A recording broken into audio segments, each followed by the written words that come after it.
Hi, it's Helen Pollock, the Content Doc here. And today I want to talk to you about Overwhelm. Now, this is a very relevant subject for me right now. I can tell you that for nothing. But I know that it's one of the main reasons why prospective authors come to me for help to write their book. So, overwhelm. What happens when people feel overwhelmed? Well, they don't know where to start. They know they want to write a book.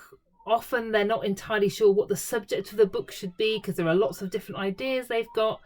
And the reason people come to me is so that I can, from that chaos, create some calm and help them to focus on what they need to do to get their book written. And funnily enough, my first business, the Content Doc, the name for that came when I was doing a bit of research before I set up properly. And I was working with a business friend and she was like, oh, it's like in my mind it was all chaos and now it's like calm. And she said, you're like a therapist. And I thought, oh, that's really great. And I toyed with the idea of the content shrink for a while, but in the end, I thought maybe the Content Doc was better. So anyway, that's a small aside. So how can aspiring authors banish the overwhelm and start making some progress? Right, you're not going to like me for saying this, but I'm going to do it anyway because it's the right thing to do. First thing is you need to get really clear on your reader avatar. So who is going to read this book and what do they need it to do for them? That's really important. The second step is, what do you want this book to do for you? So where does this book fit into your personal and professional goals? Now, once we've got that information, the information from both those questions, then we can start to move to the next step, which is crucial, which is getting clear on your table of contents and creating a really great book skeleton. Because once we've got that, then it's a question of fleshing out that skeleton and things just seem a lot more manageable then. So after that, what do you need to do? Well, you need to commit to writing. In an ideal world, if we could just take 2 or 3 weeks off, we could nail most business books right then and there. Couple of weeks, done. Certainly the writing side of things anyway.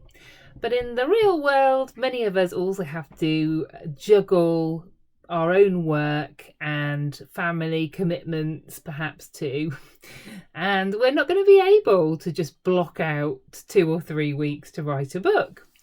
Doesn't really matter. The key is to consistently write. That could be half a day a week on the same day. It could be an hour every morning. Whatever works for you. But the key is to schedule it in and schedule it in a way that it can't be cancelled.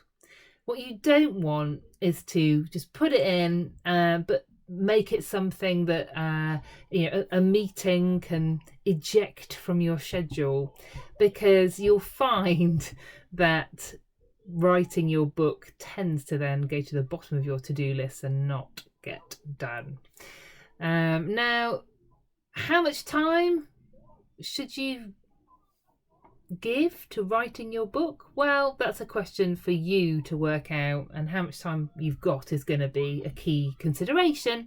But also, is there something that you want your book to be ready for? So I'm maybe thinking about a future speaking date. Perhaps you've got a massive speaking date lined up at a conference next summer, say. And then you want to have your book ready for that. Well, if you're self-publishing, then if you give yourself probably 3 months or so for the production phase of self-publishing your book, then you'll know how much time you have to play with to write your book. And certainly as a book coach, I usually work with clients on a 3-month basis for writing their book. But the average time it takes to write a business book is 3 to 6 months. So perhaps you can work backwards then and think, okay, I want my book to be ready by this point. I know it will take, say, 3 months to go through the production phase. So how much time have I got left, and therefore how much time do I need to allocate to get it done? And, just keep going. Small but consistent steps will get the job done. Maybe not quite as fast as if you could devote full-time hours to writing your book, but it will happen. Anyway, I hope you have found that useful, and I hope that I help some people to banish the overwhelm and get going with their book. And if you want to have a look in the text that accompanies this video, you will find links to some free resources that will also be able to help. So thanks very much and have a great day. Bye for now.